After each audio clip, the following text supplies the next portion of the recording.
మన ప్రభువును రక్షకుడునైన యేసుక్రీస్తు శ్రేష్టమైనటువంటి నామములో మీ అందరికీ నా హృదయపూర్వకమైన శుభాలు వందనాలు తెలియజేయుచున్నాను. ఈరోజు దేవుని యొక్క వాక్యము 45వ కీర్తన 7వ వచనాన్ని చదువుకుందాం. నీవు నీతిని ప్రేమించి భక్తిహీనతను ద్వేషించుచున్నావు.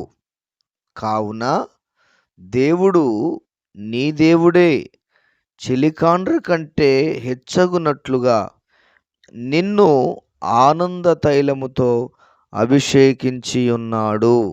మరొకసారి చదువుకుందాం. 45వ కీర్తన 7వ వచనం.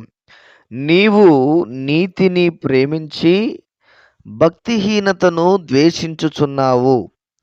కావున దేవుడు నీ దేవుడే చెలికాండ్ర కంటే హెచ్చగునట్లుగా నిన్ను ఆనంద తైలముతో అభిషేకించి ఉన్నాడు. దేవునికి మహిమ, ఘనత, ప్రభావములు కలుగునుగాక. క్రీస్తునందు నా ప్రియమైనటువంటి దేవుని ప్రియులారా, మీ అందరికీ మరొకసారి నా హృదయపూర్వకమైనటువంటి శుభాలను వందనాలను తెలియచేయుచున్నాను. చదవబడినటువంటి దేవుని లేఖనంలో రాయబడిన మాట ఏమిటంటే, చూడండి, నీతిని ప్రేమించి భక్తిహీనతను ద్వేషించుచున్నావు కనుక నిన్ను హెచ్చించున్నట్లుగా ఆనంద తైలముతో అభిషేకించి ఉన్నాడు. నీతిని ప్రేమించడము, భక్తిహీనతను ద్వేషించడము అంటే, చూడండి, మనం కొన్ని పరీక్షలు చేసుకుంటూ ఉంటాం. టెస్ట్లు ఏమిటాయంటే రక్త పరీక్ష. అంటే రక్త పరీక్ష చేసినప్పుడు కొంతమందికి మంచిగానే ఉందని, కొంతమందికి ఎక్కువ ఉందని, కొంతమందికి తక్కువ ఉన్నదని, కొంతమందికి. అయితే ఇక్కడ చూడండి, రక్తహీనత అంటారు. రక్తహీనత అంటే రక్తం సరిగ్గా లేకపోవడం. అంటే దినదినము ఆ రక్తం అనేటువంటిది హీన దశకు చేరుకుంటుంది. అదేవిధంగా భక్తి విషయానికి వచ్చేసరికి భక్తి కూడా హీన దశలోనికి వెళ్ళిపోతుంది. అందుకని ఏమంటున్నాడంటే, నీవు నీతిని ప్రేమిస్తున్నావు, భక్తిహీనతను ద్వేషిస్తున్నావు. ప్రియమైన దేవుని బిడ్డలారా, దినములు సమీపిస్తున్న వేళలో, దేవుని రాకడ దినాలు సమీపిస్తుండగా, ఈ దుర్దినాలలో మనం ఉంటుండగా, భయానకమైనటువంటి దినాలలో మనం ఉంటుండగా, మన విశ్వాసం ఎలా ఉంటుందో, కాపాడబడతామా లేదా అనేటువంటి ఈ దినాలలో ఉంటూ ఉండగా, మన జీవితంలో మనం నీతిని ప్రేమించేటువంటి అనుభవాలలో ముందుకు కొనసాగాలి. నీతిని ప్రేమించాలి అంటే మంచితనాన్ని ప్రేమించాలి. భక్తిహీనతను ద్వేషించాలి అంటే భక్తిలో హీనతను కలుగచేసేటువంటిది ఏదైతే ఉంటుందో దాన్ని త్రోసివేయాలి, దూరపరచాలి, ద్వేషించాలి. నా ప్రియమైన దేవుని బిడ్డలారా, మనం నీతిని ప్రేమించే వారిగా మనం ఉండాలి. లోకములో ఎక్కడ చూసినా కూడా దుర్నీతి కనపడుతుంది, నీతి కనపడట్లేదు. అనేక మంది జనాలలో, అనేక మంది కుటుంబాలలో, అనేక మంది వ్యక్తులలో నీతి కనపడట్లేదు. నీతి కొరకు నిలబడే వాళ్ళు కనపడట్లేదు. దుర్నీతి కనపడతా ఉంది. నా ప్రియమైన వారలారా, మనం నీతిని ప్రేమించే వారిగా మనం ఉంటే మనల్ని ప్రభు హెచ్చిస్తాడు.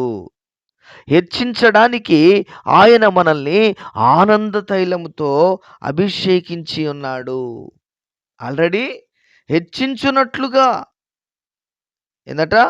హెచ్చించున్నట్లుగా ఆనంద తైలముతో అభిషేకించి ఉన్నాడు. ప్రియులారా, ప్రతిదానికి ప్రతిఫలం అనేటువంటిది ఉన్నది. ప్రతి సమయానికి, ప్రతి సందర్భానికి, మనం చేసే ప్రతి పనికి ప్రతిఫలము ఉన్నది. మనం చేసే భక్తికి కూడా ప్రతిఫలం ఉన్నది. మంచి భక్తి చేస్తే మంచి ఫలాలను పొందుకుంటాం. సరైన భక్తి కాకపోతే దానికి సంబంధించింది పొందుకుంటాం. కనుక నా ప్రియమైన వారలారా, దేవుని పిల్లలముగా, దేవుని బిడ్డలుగా ఉన్నటువంటి మనము నీతిని ప్రేమించాలి. అంటే ఎక్కడుందయ్యా నీతి? దేవుని వాక్యములో ఉంది. దేవుని వాక్యము ద్వారానే మనం నీతిని తెలుసుకోగలము. మనుషుల మాటల్లో లేదు, లోకములో లేదు. నా ప్రియమైన దేవుని బిడ్డలారా, నీతి, నీతి ఒక విశ్వాసానికి కట్టుబడి జీవించడం. ఏమండి? ఒక విషయానికి కట్టుబడి జీవించడం నీతి. గమనించండి. నా ప్రియమైన దేవుని బిడ్డలారా, దేవుడు అంటాడు, నా నీతిని, నా రాజ్యాన్ని వెతకండి. నీతి, దేవుడే నీతి. దేవునిలో నీతి ఉంది. ఎస్. కనుక ప్రియమైన వారలారా, మనం నీతిని ప్రేమించేవారుగా ఉండాలి. మన దైనందిన జీవితాల్లో అనేక మంది ఎదురవుతూ ఉంటారు. అనీతి పరులు ఎదురవుతూ ఉంటారు. దుర్నీతి పరులు ఎదురవుతూ ఉంటారు. భక్తిహీనులు ఎదురవుతూ ఉంటారు. వాళ్ళను చీదరించుకోమని చెప్పట్లేదు. వాళ్ళను అసహించుకోమని చెప్పట్లేదు. వారికి దూరంగా ఉండాలి. లేదా మన భక్తి ద్వారా వారు కూడా భక్తి పరులుగా మార్చబడేటట్టుగా మనం సహాయం చేయాలి. కనుక ప్రియమైన వారలారా, ఈ కడవరి దినాలలో ఉంటున్నటువంటి మన జీవితాలలో నీతిని ప్రేమించేటువంటి స్థాయి అధికము కావాలి. అధికము కావాలి. అప్పుడు ఏమంటున్నాడంటే, చెలికాండ్ల కంటే కూడా నిన్ను హెచ్చించున్నట్లుగా ఆనంద తైలముతో అభిషేకించి ఉన్నాను అని అంటున్నాడు. కనుక ప్రియమైన దేవుని బిడ్డలారా, అటువంటి కృపను, భాగ్యమును, ధన్యతను దేవుని వాక్యమును బట్టి, దేవుడు సెలవిచ్చిన మాటను బట్టి దేవుడు మనల్ని దీవించి ఆశీర్వదించి కాపాడునుగాక. ప్రార్థన. ప్రియుడవైన పరలోకపు తండ్రి, వందనాలు స్వామి. విన్న వాక్యమును మా వినికిడిలో దీవించి ఆశీర్వదించండి. వింటున్న ప్రతి ఒక్కరిని, ప్రతి కుటుంబాన్ని పేరు పేరు వరుసన ఆశీర్వదించు, దీవించు. ఘనమైన మీ కార్యాలను జరిగించు. ఉన్నతమైన మీ కార్యాలను జరిగించు. నీతిని ప్రేమించేవారముగా, దుర్నీతిని ద్వేషించేవారముగా ఉండుటకు సహాయము దయచేయండి. భక్తిహీనతను ద్వేషించేవారముగా ఉండుటకు సహాయము దయచేయండి ప్రభా. మీకే స్తోత్రాలు. భక్తిని కాపాడుకోగలిగిన కృపను దయచేసి మీ నామానికి మహిమను తెచ్చుకోమని, విన్న వాక్యాన్ని ప్రతి ఒక్కరిలో దీవించమని యేసు నామములో అడుగుచున్నాను తండ్రి.